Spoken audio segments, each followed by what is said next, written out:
Hello there. It's time for Most Things Kenobi.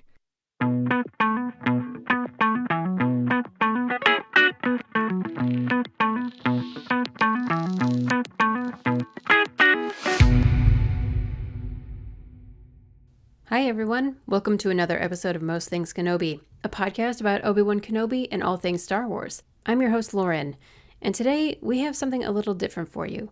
Last week, Leanne was traveling and didn't have time to record with me, so I dug into our archives and dusted off an interview I did with Jennie Marie's studio that I recorded about a year ago. Jennie's made a name for herself hand-painting glass candle votives. Most of them feature Star Wars scenes, but she's also been known to do Marvel, DC, Lord of the Rings. If you follow me on Instagram, you'll have seen my unboxing video of the custom commission she painted for me, depicting the dark and brutal relationship between Obi-Wan Kenobi and Darth Maul.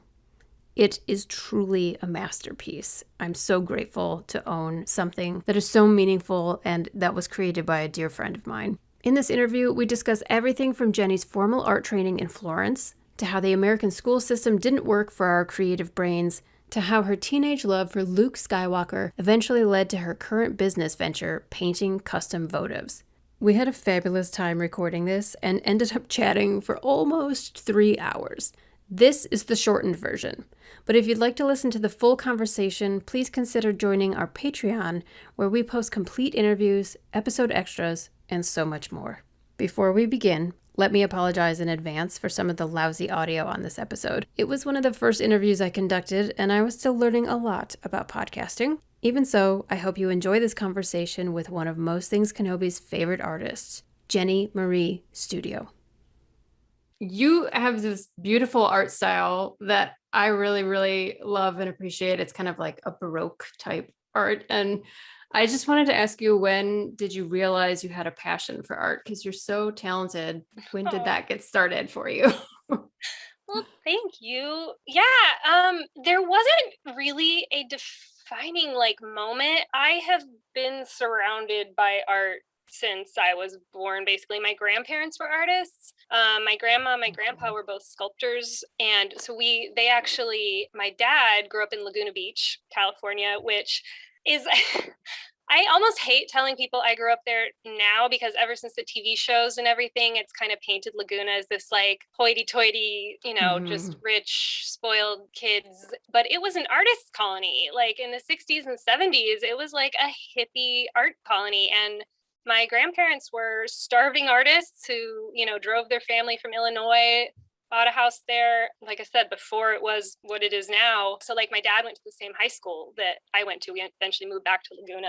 I grew up there mostly. And so just because of my grandparents and all my aunts and uncles, basically everyone on my dad's side is artistic. I just was surrounded by art supplies, and that was always really encouraged in me. I would say though, like I kind of had a love-hate relationship. I found out pretty early on that it feels so weird saying this because I'm so used to being self-deprecating all my life, but I was somewhat naturally good at it. Like I had an eye for it. Like I could look at something and like replicate, like I could see where the shadow was, where the light hit, and I could to a certain extent just do that. So I think, when my parents saw that, and because I came from an artist family, everyone just was like, which is really fortunate, and that was, because creativity and art is not always encouraged or cultivated in everyone. And I know that I was really lucky and privileged to have all that access to art and for it to be so encouraged in me. So yeah, like I just kind of fell into it. But I will say I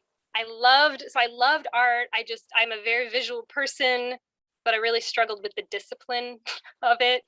I sometimes hated art classes because I couldn't sit still for, 3 hours. I think that's actually really common with creative people, that when you try to constrain them into a format or a timetable or put deadlines on them, that just stop being able to be creative. I think that's really common with even some of the like famous painting masters in history. Yeah, I became kind of almost like stubborn about it too, like because it just felt like I kind of just didn't know what else to do.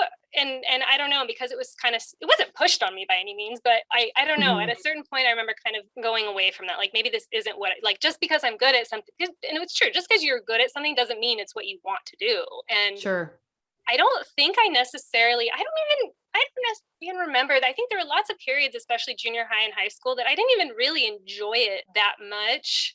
I didn't really want to take classes, but I loved looking at art. I loved colors, but I couldn't sit still. I just wanted to be good at something right away. And if I couldn't paint something perfectly, I didn't want to take the time to learn all the hard and practice, which is, Mm-hmm. no matter how talented you are, the drive, the dedication, the consistency and practice is super important. And that was something I really struggled with, which is why I think it took me so long. So I would say, to answer a very long way of answering your question, I would almost say this year, I realized what a passion I have for art. I And mean, oh wait, maybe everyone was right. And it took me 25, 30 years, but shoot, I guess I am an artist. I guess this is what I was supposed to do. it's so funny. So many people I know feel like they're not allowed to, they don't give themselves permission to call themselves the creative that they are. So they're not a writer, they're not an artist, they're not a painter, unless like you're somehow getting paid. Even if you do it Mhm. every single day of your life and it's a deep passion, unless somebody else gives you permission, you can't be that thing. That And is so true.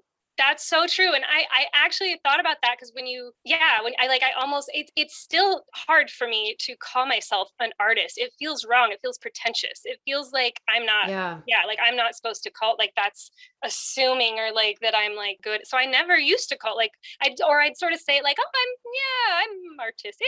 I do Like it I just, on the weekends and yeah, at night. yeah, but I'm always very like, Yeah. weird about it. And Yeah, but I this, feel the same way about writing. Even though I wrote every day of my life since I was 4, and my brain just functions that way, where it's constantly yeah, writing a story. It's like I could not call myself a writer. And it was like, at what point am I allowed to like, if yeah, I get published, am I allowed to call myself a yeah. writer? How Like, many where does times that do you have to permission? put pen to paper before you are like, can Yeah, be the thing that describes what you're literally doing? exactly.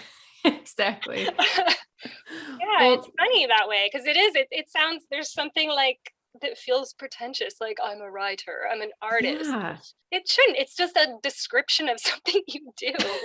Yeah. But Well, hopefully someday I can be paid for it, yeah, but yeah. I do feel like a bit of an asshole if I ever say like I'm a writer. It's like people who say that, you're just like, oh God, you're such a jerk.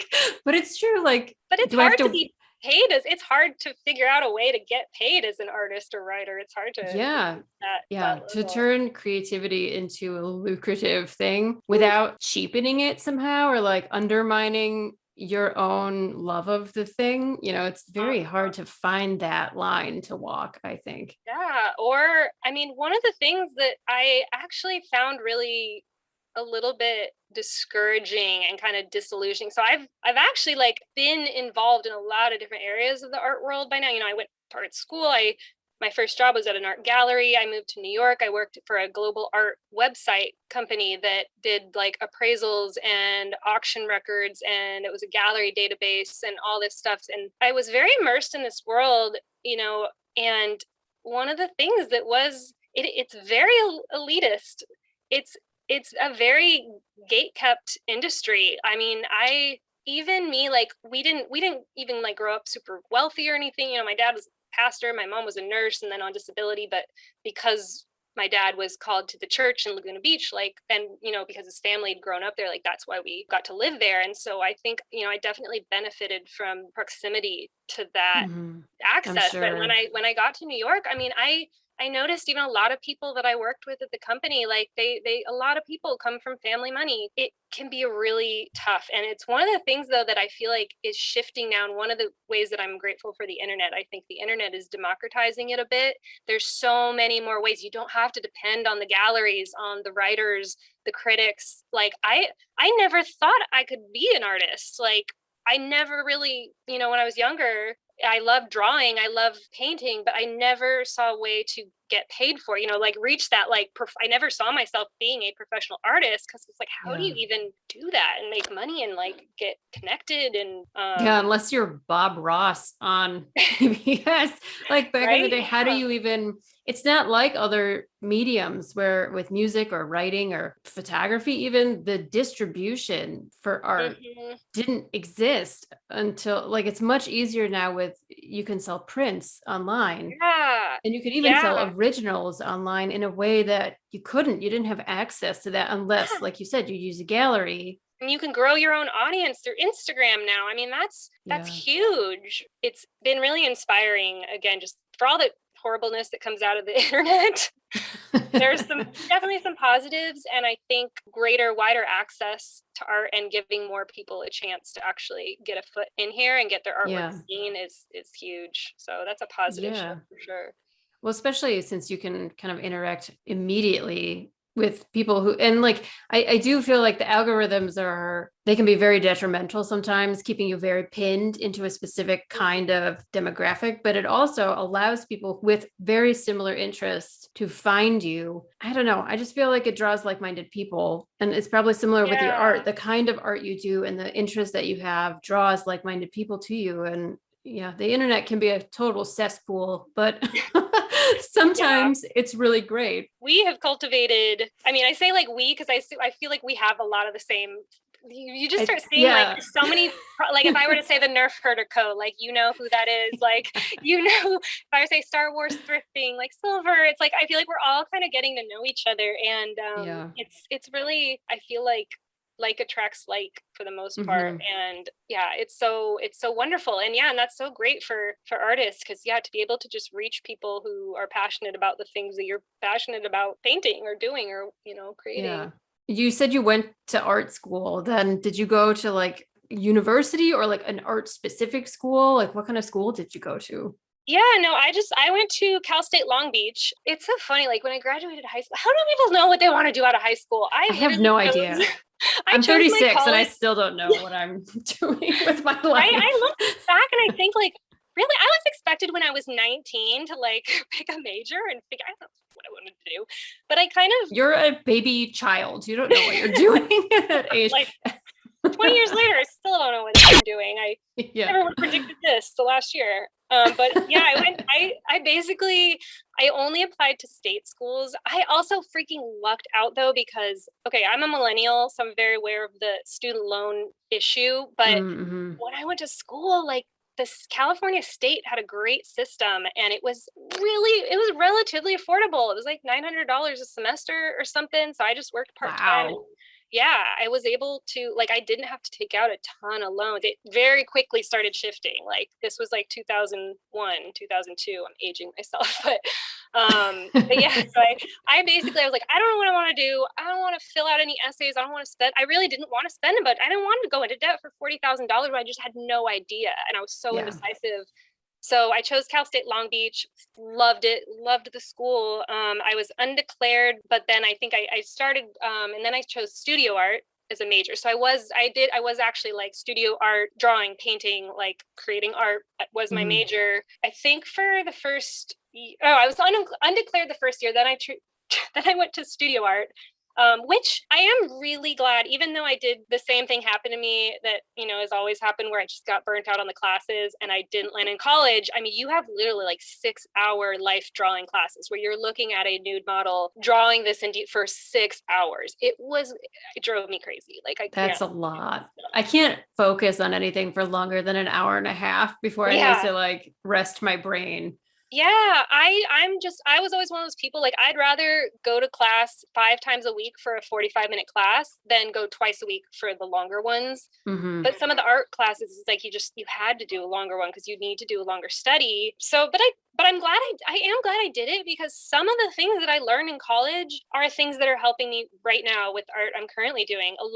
I still remember, it's the littlest thing. And I don't know why this just sticks out, because it just blew my mind and changed my painting. It was just such a little thing, but I remember my painting class. I was doing a still life, and you learn color theory in art class. It's like 101, which colors go together, contrast, all that. And I was doing some purple grapes, and my teacher came over to me and was like, "Here you go. I'm going to show you. Super easy." And I was doing like the highlight on the grapes, and I would think you just use white, right? White highlight. And he's like, so purple's complementary value is yellow. So he put the teeny tiniest smidge of yellow in that white and mixed it up. Like you couldn't even tell that it was yellow in there when you look at it. He brushes it on the grape, and it was like that grape jumped off the canvas. Like the difference with that little bit of yellow and it blew my mind. And it's, again, something I still use today. So I'm really glad that I got the education I did. There are certain things that I wish I'd paid more attention to and that I would like to learn, like things like perspective. A lot of the technical, I have to cheat a little bit and like hide. So like I'm not very good at drawing hands or something. Like there's a lot of things that you can tell where I kind of skipped assignments and just like didn't want to. Well, maybe you can tell, but I can't tell. Well, because you find ways to, get around things, and I'm glad I did it. But then I switched to art history because I just, like I said, I got a little burnt out on those long studio art classes, and I fell in love with art history, and I fell in love with the Italian Renaissance. I also got an amazing opportunity, which again, damn it, I almost don't want to say this on a podcast because I feel like people are going to riot because college is so screwed up right now and it's so expensive. But because my tuition was so affordable, and like I said, I was able to work part-time, I did a study abroad program in Florence. And they had a study abroad Italy program where most of the time when you do one of those, they're super expensive because you're paying like Italian tuition and all this. We had a program, Cal State had a program where we paid the exact same tuition I did at Long Beach as I did in Italy. So the only thing I took out loans for, I'd take out about, $15,000 in loans for like housing, just living for a year. But I was able to do that. And I doubt anything like that exists. And it's probably like $40,000, which is like, I'm sorry, I won't even know. Like, it's like, that was a huge, like, awesome thing that I got to do that's probably not possible anymore. Well, I was so glad. And it was there that even when I went there, I was supposed to do studio art, but something clicked when I got to, again, like walk around Florence and actually be in the church where Michelangelo's, David is, and be, and see the things in person. And most of my life, like I've always felt really stupid. Like I'm really bad at math. I have ADD, my memory sucks. I'm all over the place. But when it came to art, I felt smart. Like I could read these paintings like people can read a book or an equation. And I'll never forget one of my most challenging teachers, like doing a field trip with her, and she would ask the class, I'm like, oh, what do you see in this painter? And I looked at it and I was the only one that figured out the subject matter. And I was like, oh, that's the Good Samaritan, because you see here the and you see the light coming from here. And she was very like, yes, like, wow. And then I pointed out something she didn't notice. For a kid who's always like struggled with grades and has always felt stupid, like I had to drop out of Cal State Long Beach and go to a community college for a year because I kept failing my math classes. I kept having to get tutors and I failed them 3 times in a row. So to have this moment where the teacher was like, you're smart, and I just got this, it changed my life. Like that was a turning point. And I got A's and B's in my art classes because that's amazing. I loved it. So well, it really points out that how our American education system is structured, the liberal arts education of where you have to learn everything, makes you feel like a moron sometimes. I'm the same way. It's funny because I love writing. I did fairly badly in all of my English classes and did excellent in all my math. And now, like, while I'm learning math, I'm really good at it. And then 2 days later, when you ask me the question, it's like, if it's not right in front of me while I'm learning it, I don't remember at all. But language, especially writing, because I'm a little bit dyslexic, especially when I'm like speaking, my brain doesn't go at the same speed as my mouth sometimes. I feel that. I do. It's very exhausting. But like writing is where I can take time and clarify like what I'm trying to say. So it's really funny that in school I felt like a moron when it came to like English and any kind of verbal or literary kind of background. And I got really good grades in science and math, and I'm terrible at those in real life.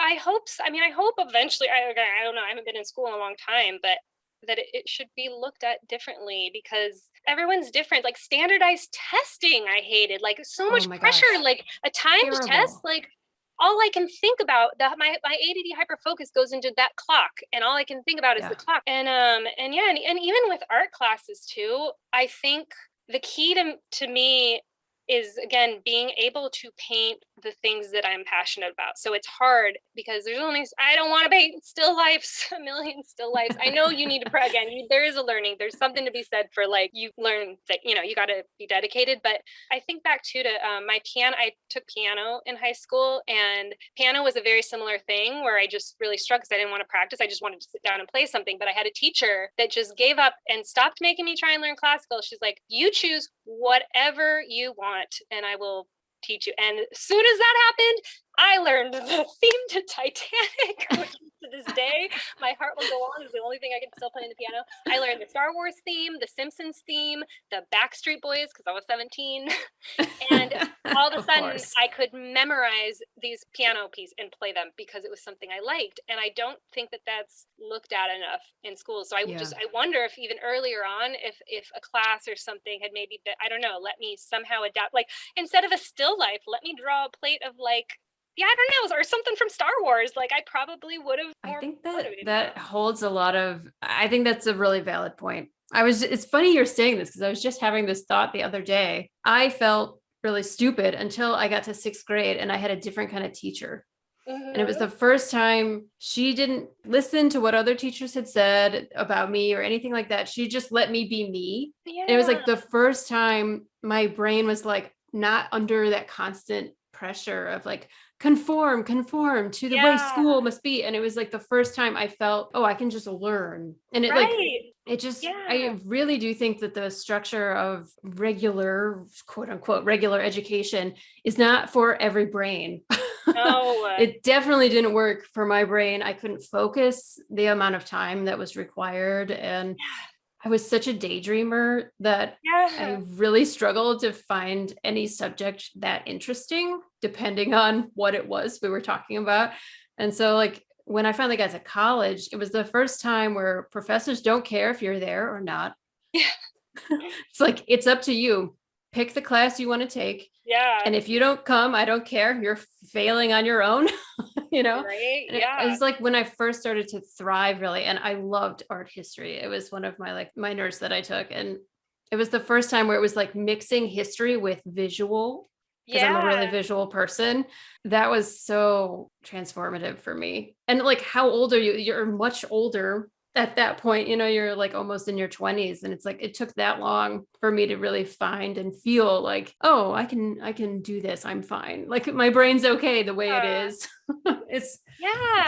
Primary school, high school, all of that. It's homogenous. It's kind of just pumping you out to, like row, and it's everything's the same. It doesn't really, even growing up again, like Laguna Beach is a very artistic community, and I had that from my family and stuff, but I was convinced I was really stupid because I'm not good at a lot of the benchmark or whatever. I couldn't reach the benchmarks that I struggled a lot. Like I was actually diagnosed with ADD at like 13. My mom tried putting me on Ritalin, but I didn't like that, and I didn't like being singled out as having a learning disability and being called out in the middle of class every day to go take medication. So I rejected that and decided to do it on my own. That's why I think it's just so freeing now to be able to just, like, we're just living the way we want, being able to explore all these different creative passions. Even just having this conversation, like it reminds me that this is something I want to do, try and help kids or like cultivate the art. Yeah, I don't know,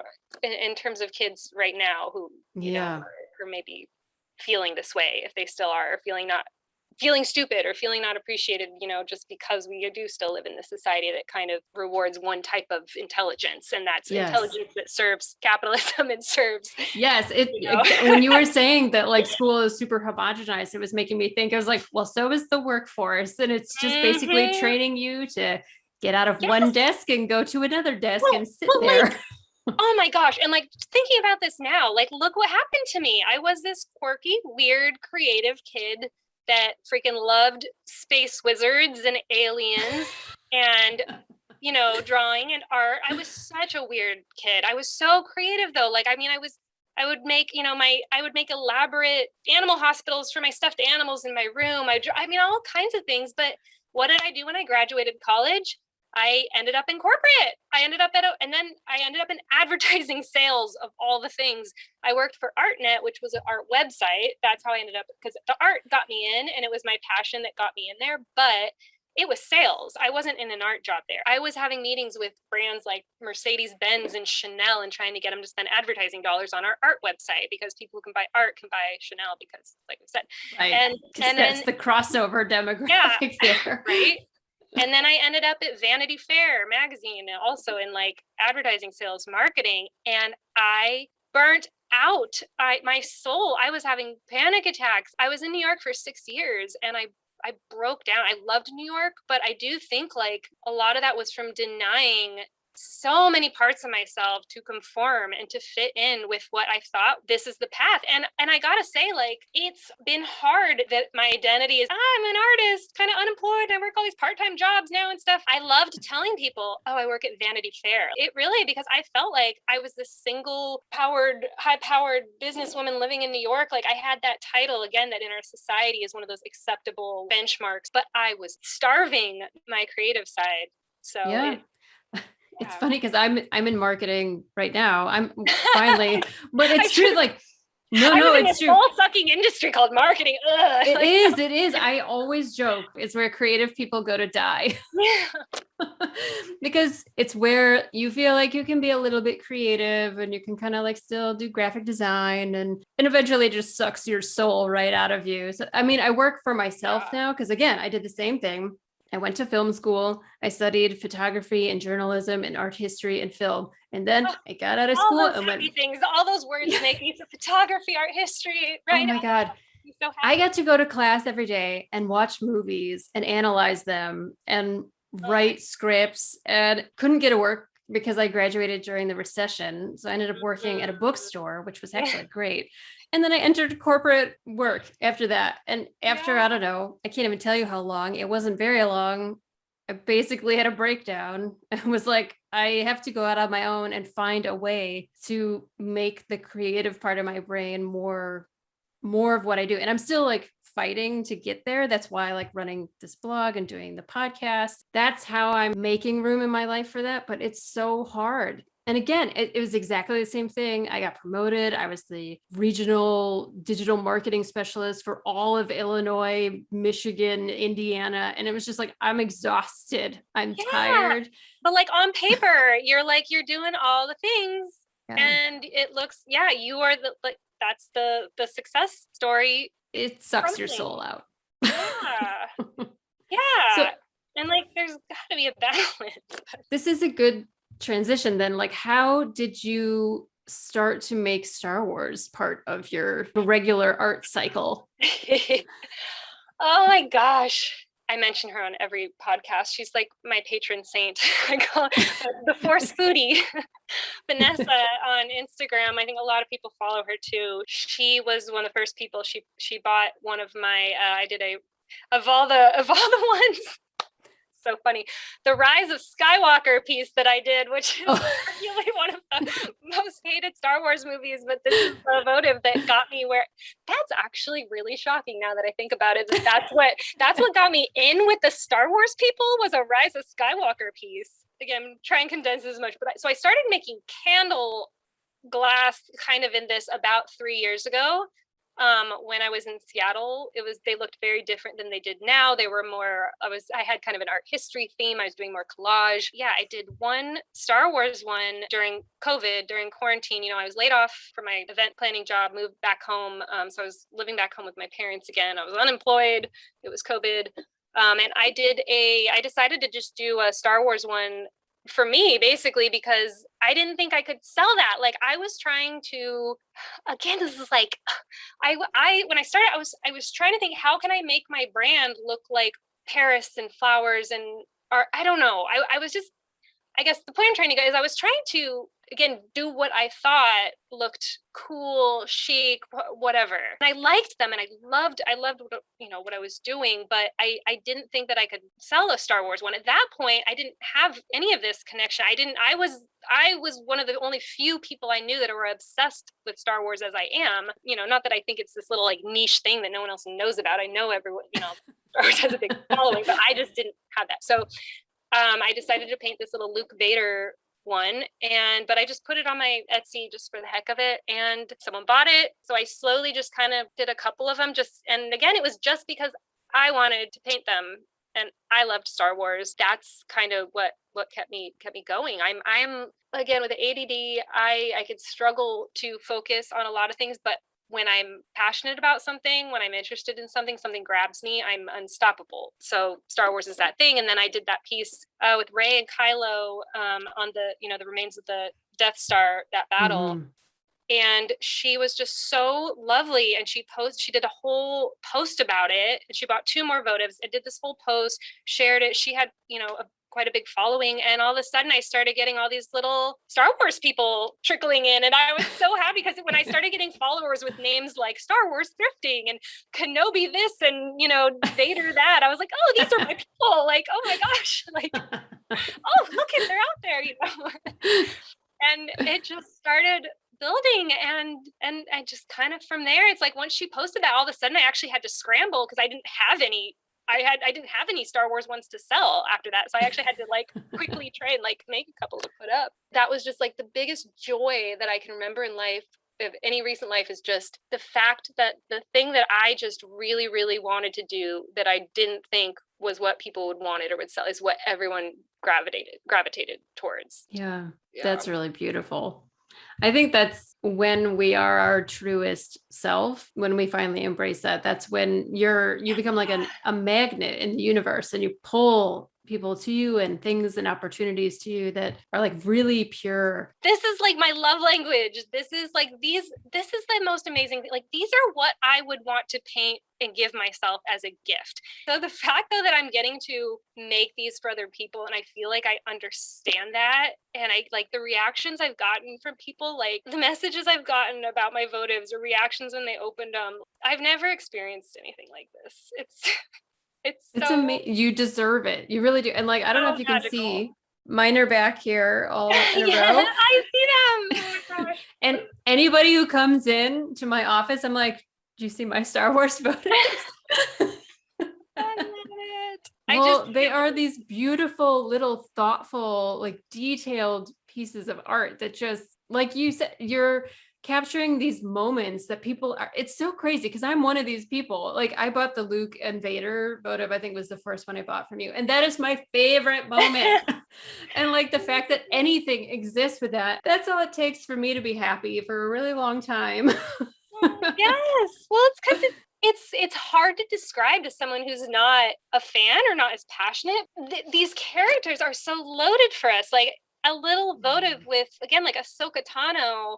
It's not just a cartoon character. I mean, this is like even just saying her name, I get this wash of, I think of the season 7 of Clone Wars. Like I think of her reuniting with Rex and Rebels. Like, and I also just love that, like, candles, the whole idea of a candle is inherently kind of this, like, again, like a votive of, they're used to honor people, to honor, ones we love. It's very spiritual and there's an energy to it. Yeah. Again, like I don't want to compare it to like a religion, but like a devotional, and again, there's meaning behind it. And I'm still trying to figure out like the best way to describe them. I have a hard time describing them when you can't see them, but I almost think of them, they're kind of almost like glass dioramas too. Like they're 3-dimensional. Like there's a story in them. Like they're almost 3 paintings in one. Like I'm painting something in the background, I'm painting something in the foreground, and then the light is its own form of art that's interacting, and all these things play together. And as I'm creating these, like I'm constantly thinking, like, how's the light going to look? How's the shadows going to look? How is this going to peek through? How's this going to highlight this figure? Does the figure look as good in silhouette as it does, in the light? And yeah, because some of it is fully opaque and some of it is thin layers that doesn't let light all the way through. And I just love that kind of detail. It makes it come alive. and this is like, I've just kind of taught myself how to make these. Again, like, I feel weird saying this because it doesn't seem possible with how much art is out there. I don't know if I can use this word, but I almost feel like I invented something. Like, I've never seen anything exactly like them. I've seen similar things, but I've not seen anything, which made me worried at first because, you know, sometimes if something doesn't exist, it's because no one needs it or wants it. So it's like, I was doing these for a while and for 3 years, I barely sold anything, like nothing, but I've kind of been just developing this whole little process. And yeah, they've turned out pretty magical. I'm like, dang, like I've been thinking like, I want to paint one for myself. Like I want to do one that I'm not even gonna sell, just that I want to display. Every now and then you gotta just treat yourself. I know, I'll make one for me. I'm gonna paint that Luke rescuing everyone from Jabba's sail barge on Tatooine. Oh my gosh, do it. I know that's fun. You and I both love the Luke on Jabba's barge. It's just still like such a classic, wonderful moment, and shows Luke and like it's my ultimate favorite. I was actually watching Return of the Jedi last night because I thought I want to prepare and watch my favorite Star Wars movie before this podcast. And I've decided it is my favorite scene, I think, in all of Star Wars. I think if I was stranded on a desert island and I could only have one YouTube clip of one Star Wars thing, it would be the Luke rescue scene from Jabba's barge. Why do you love it? That was the question I want to ask you though too. If I could only bring one Star Wars scene on a desert island, yeah, I'll put you on the spot. It has to be the lightsaber battle from Empire Strikes Back. Oh, the Cloud City. If I could only take part of it, the part where they're out on the like scaffold right before, then like while Vader tells him that he's his father, that whole sequence. the lighting in that, and the stark contrast with the shadow, their silhouettes and the blues and the red smoke. Oh, it's gorgeous. Yes, I love that. That's a good one. Posture, and like throughout the whole, like that movie is so brilliant with the lighting. It just, I don't know if you know this about me, but cinematography is like a huge thing for me. I love it. And the Empire Strikes Back cinematography is perfect. It is gorgeous, perfection, and it is done so deliberately. The way Luke is always like half lit and half dark, and the way their silhouettes are posed always in this contrast. It's so deliberate. It's like its own language, and I am very passionate about it. Vader always in the dominant, where Luke's always kind of on the offense in that scene. Yes. Like it reminds me kind of similar, like Rey and Kylo's battle in Force Awakens. Yes. Vader, at no point was Luke really like in charge of that fight. Like he's struggling. And I love, that's which is why it's so important when it flips in Return of the Jedi. Yes. I was just going to say that. Yeah. Oh, that's another scene I want to add to my repertoire. I've got to do the throne room Return of the Jedi. Oh yeah. There's so many, like at the top of the stairs. Yeah, where they're sitting up there. Oh yeah, there's so many great poses. Oh, with space in the background and that cool geometric shape of the window. I want to ask you, why do you love the barge scene with Jabba's palace so much? It's just, I think it feels like when I was watching it last night, because I'll say like most of the times when I watch Star Wars movies nowadays, I always just it's more like I have them on in the background and I'm painting. It's rare that I just sit down and watch it. Yeah, same for me. 1,000,000 times, but it's nice to do once in a while because you just, and give it its attention. And I think like this scene, it almost like it was like a precursor to the fight scenes we love now in like Marvel movies and stuff. There was something so slick about him up there with his little salute to R2. The music, duh, duh, duh, like like you're waiting, the tension building up. He's got something planned. And I'm getting freaking pumped about it when I'm just talking about it. I will never, however old I get, him flipping and jumping off the thing and then flying back up off the diving board, off the plank. I mean, my God, just to like catch the lightsaber and then smash Boba Fett's. Yes. like again, that's me like watching the freaking like, airport scene in Captain America Civil War, or like, and like it's just such a fun, cool, choreographed fight. And also what I love about Return of the Jedi in general, and this scene and just all of this in particular too, I realize is just having Star Wars, for me, my favorite thing about Star Wars was it's the chemistry and the banter between those main characters, Luke, Han, and Leia. And when they reunite in Jabba's palace, I love Han being like, "How we doing?" Same as always. Like, just this like really funny Han and Luke banter, and then throwing Lando in there. I mean, you got Boba Fett looking badass and then not looking so badass because he unceremoniously Dying like a little bitch in the hole. Yeah, it's just Poor such Boba. at the end. Every time I watch that scene, it's just I can't believe it came out in the early 80s. It gets me just as pumped as any modern fight scene. It's Yeah. just so fun. And then also, of course, freaking Carrie Fisher getting her vengeance on, and I just love her quote about that or something. Doesn't she has like some quote or something when she's like someone, because obviously everyone's always asking her about the stupid, the slave bikini, and she says something like, "Oh, he made me wear that, so I killed him," or something, or I got to murder him, something like that. Like she had some I'm not doing it justice, but she had some very good like Carrie Fisher snarky. Oh, very Carrie Fisher. Yeah. It was a woman's job. Killing Jabba is a woman's job. Something like that. For sure. It's just such a fun scene. I love it. I love it. I love it too because it's the first time you see Luke after Empire where he gets his hand cut off and it ends very badly. Yes.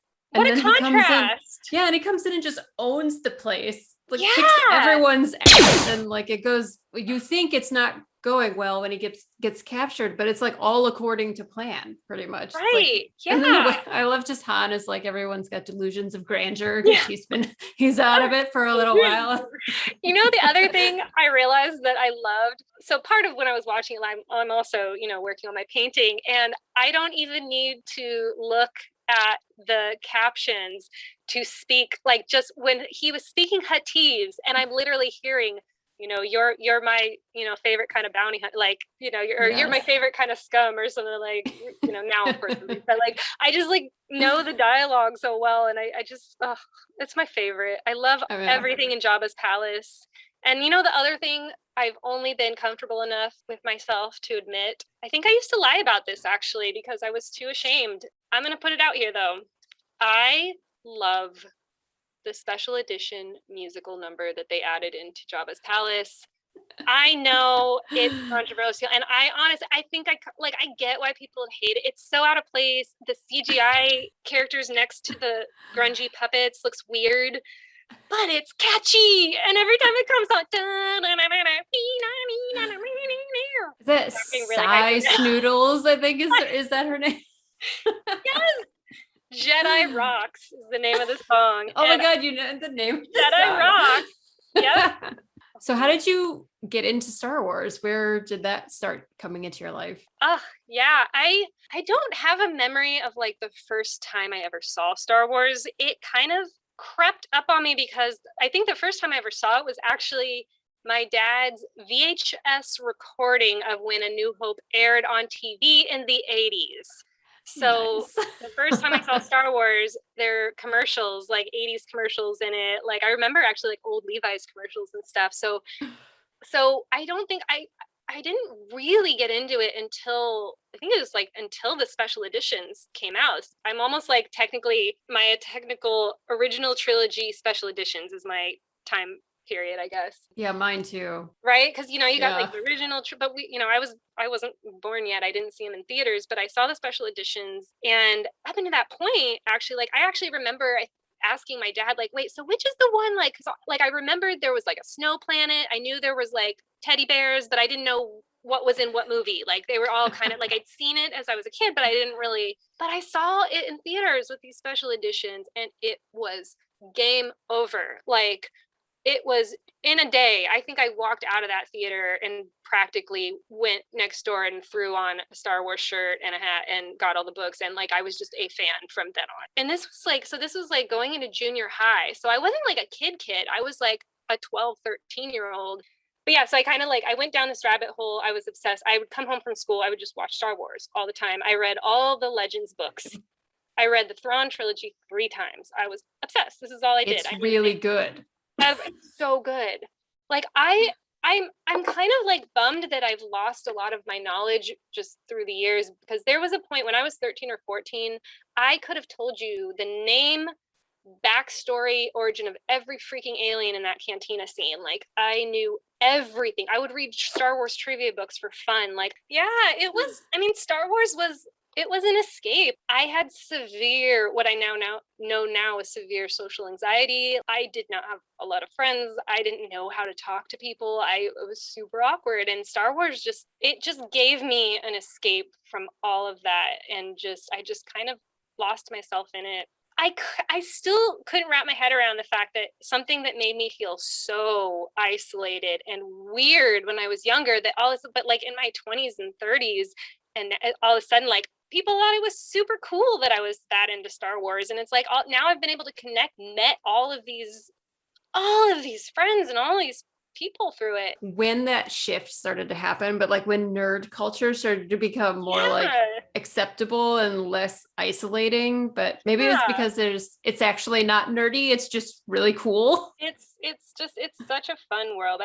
Star Wars really, for someone, again, like even to this day, like obviously I've come out of my shell. I'm more extroverted than I used to be, but I still struggle. You know, I'm very comfortable. Like, I'm comfortable right now in front of certain people, but I struggle still in, like, I can get very introverted and anxious, socially anxious, and like I just don't know what to say. I don't know how to make small talk. But it's, again, one of the things I love about Star Wars is, for one, you meet another Star Wars fan. Like, if I'm wearing a Star Wars shirt, it's just this instant connection. Like, I'm even at the grocery store stand or something, and then I don't have to sit there, how you doing today? How's the weather? Oh my gosh, I love R2D2. And all of a sudden we're just having this, like, and even if someone's not a super fan, everyone knows what Star Wars is. So it's such a good conversation starter that just allows me something that's easy and fun and more interesting to talk about than the weather, the usual, shit show that is life nowadays. Like, I don't want to talk about COVID anymore. I don't want to talk about, like, I just want to talk about space wizards. Again, for me, like,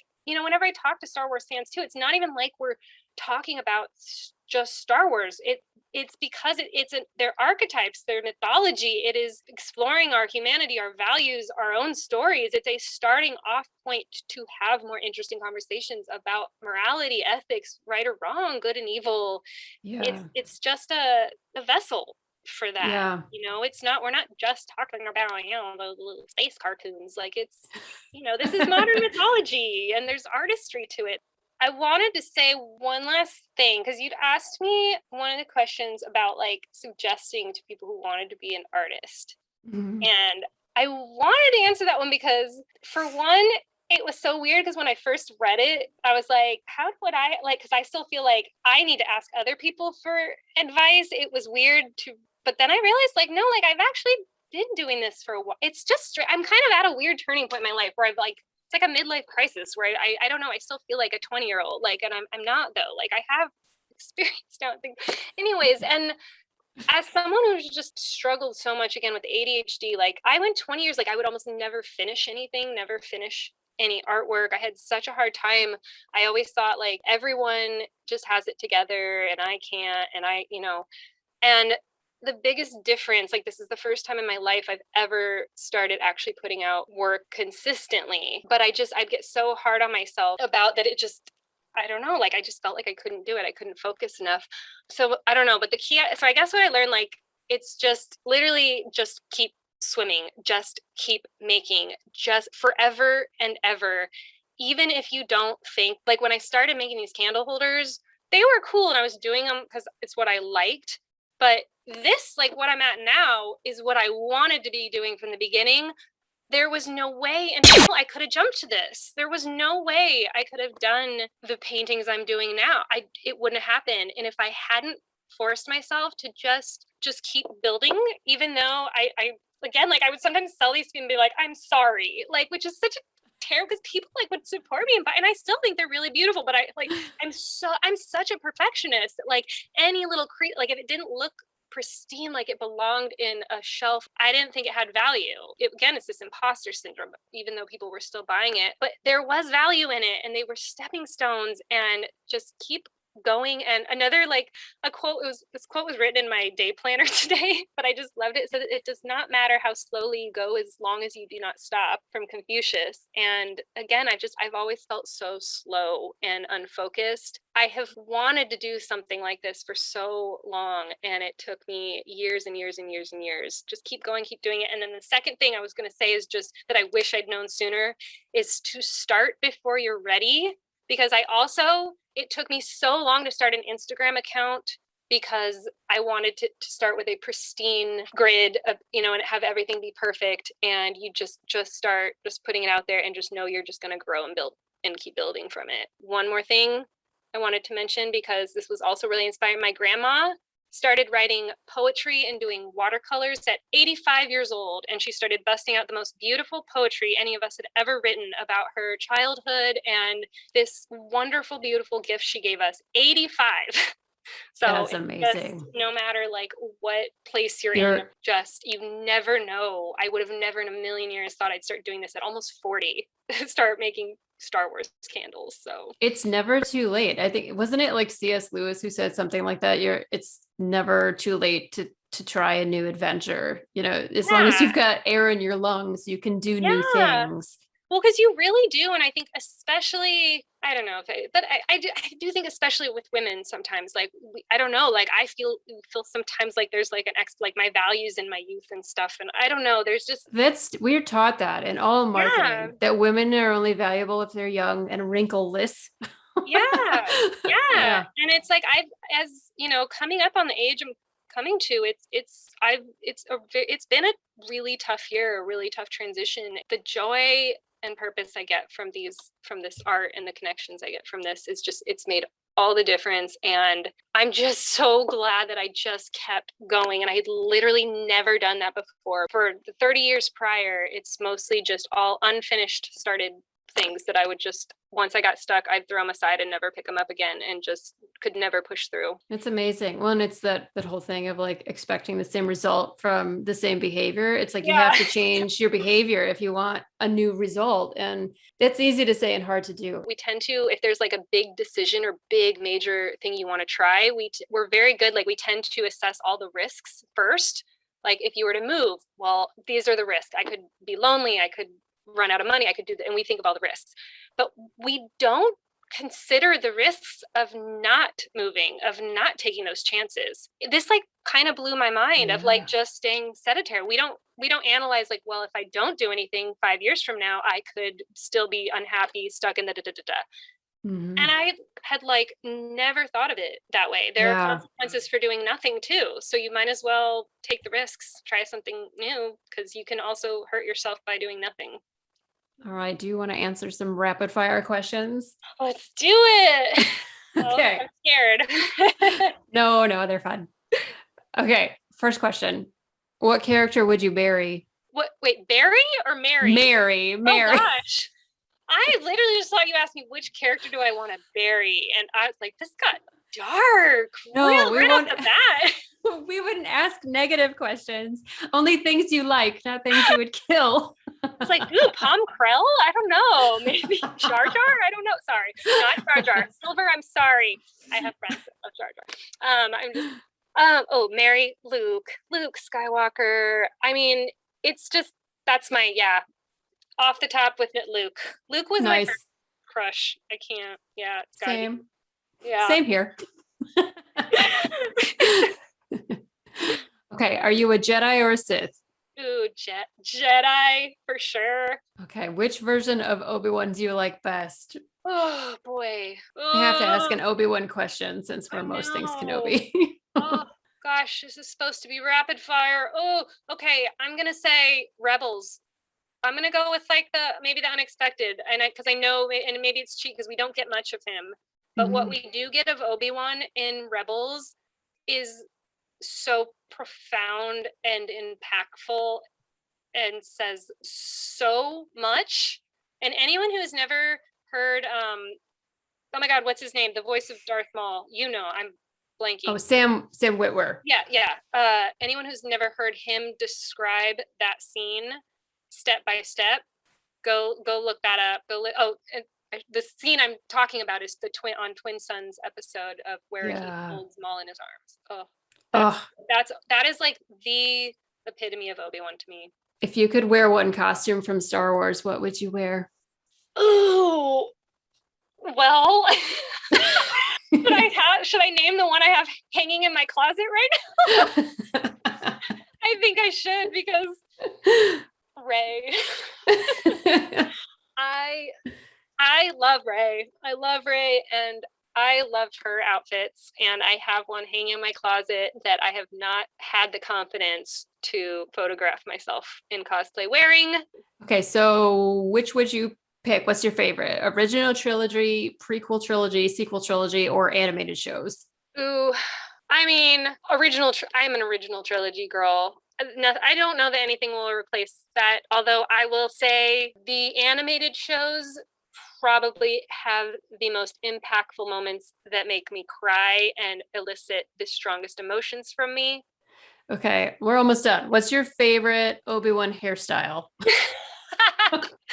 Oh gosh. Oh, I mean, the beard, the Revenge of the Sith Obi-Wan. Revenge of the Sith Obi-Wan is the Obi-Wan that I had wanted from the beginning, that just beard. Does that count? So good. Oh yeah. Yeah. I just got so happy just thinking about it.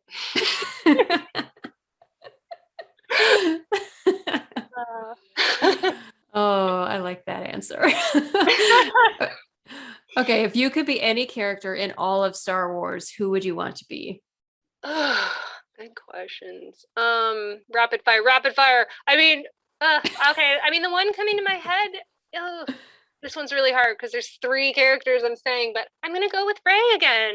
I just really loved Rey, and I would want to be Rey because I feel like she's the most like me in terms of she has like a sensitivity and a sweetness to her. She doesn't have to be a stoic Black Widow. As much as I freaking love Black Widow, like that's not the kind of person I am. And Rey made me feel like I could be a superhero. All right, last question. What special power would you want to have? Ooh, gosh. I mean, of all the Jedi powers, I think just the way they can use the Force to project their body, like jumps, like jumping over freaking ravines and jumping into spaceships and stuff. And I don't know, like I always like fly, like the thought of like flying and stuff. And so I think that would be my favorite, I guess, of the Jedi powers, just being able to kind of throw my body like that. Be useful in everyday life. Yeah, right. I like climbing things, and I don't know, to just be able to just pop right over something. I don't know. All right. Well, thank you so much for joining us here. It was really nice to have this conversation. I hope you had fun. I definitely did. Yes. Thank you so much for having me on. I loved it. Yeah, it's been so nice getting to know you, and just I'm so I know we say it all the time, but I'm so grateful for everybody in our little Star Wars Instagram internet microcosm. Well, so real quick then, how can people find you? Where can they find you? Oh, yeah, definitely Instagram, Jennie Marie Studio, and Jennie is spelled with an I-E, Jennie. Marie Studio. Instagram is where I post most of my like previews and announcements and stuff for votive drops. Great. And we'll definitely link to you in the post related to this as well, so people can find you. Thank you so much.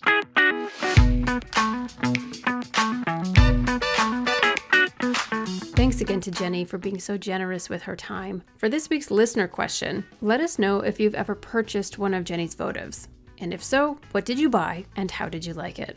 On last week's episode, we discussed Andor episode 5 and 6. We asked our listeners what their thoughts were. I loved it, just in case you were wondering. And our friends over at Sisters Sabers Star Destroyers sent me this message on Instagram. While I loved both episodes 5 and 6, there was one specific exchange in episode 6 that I had to immediately rewind and rewatch. Lieutenant Gorn comes in during the heist, and the large Imperial guy is shocked.